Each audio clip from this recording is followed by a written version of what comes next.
In 1989, after the wall fell, I realized I was able to go back home, which I couldn't before because I had a prison sentence on my head.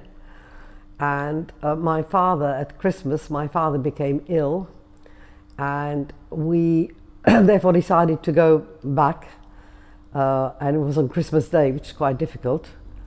And we had no idea if he would get in or not.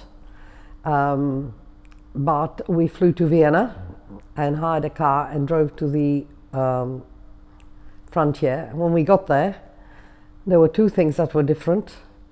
There were no dogs, there were no guard towers, and in fact there was nobody there because it seemed to be closed because it was in the evening. And we knocked on the hut and we said, can we cross over to Slovakia? And they said, well, we've closed the border now. And so we said, well, this is very difficult. My father's unwell. I need to get there. And they said, how long is it since you've been home? And I said, well, it's 25 years. So they opened the border. A phrase I remember is when the border guards said to me, welcome home. And that was, and still is, a very profound memory. I cried quite a lot because it was the first time I went home for 25 years, and of course I had no idea that this would be possible at all, ever. Needless to say, when we got to my father, he was fine. He was out of hospital and he was actually perfectly all right. So then we spent quite a lot of time wandering around Košice. Both my husband and I were councillors at the time. We were on Enfield Council in northern London, and so we were interested in who was running the city, and we asked somebody in the street who is running the city, and they said, well, the students are over there.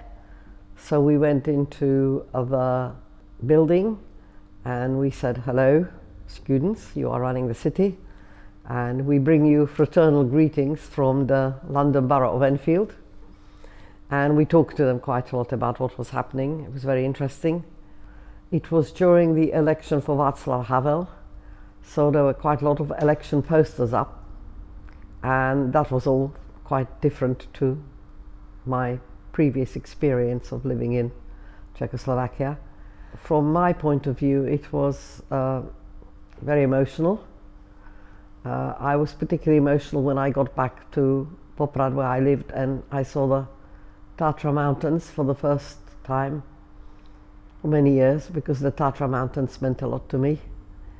And so that was an extremely emotional moment. And just being back home was incredibly emotional. As I said, I had never anticipated that this would happen. Well, it affected our lives quite profoundly because we were able to eventually buy a house in Levočské and restore it. It's a 13th century house with sort of Baroque, Renaissance and other additions. So when we bought it, it looked like this. When we restored it, it looked like that. Then eventually we started a music festival in Levočské, which we've now been running for 12 years. We now have a base in Slovakia where we can go, and which my children, my grandchildren love. Well, we go there a lot, really. So in a way, I've gone back home. So that's the effect it's had on us, I think.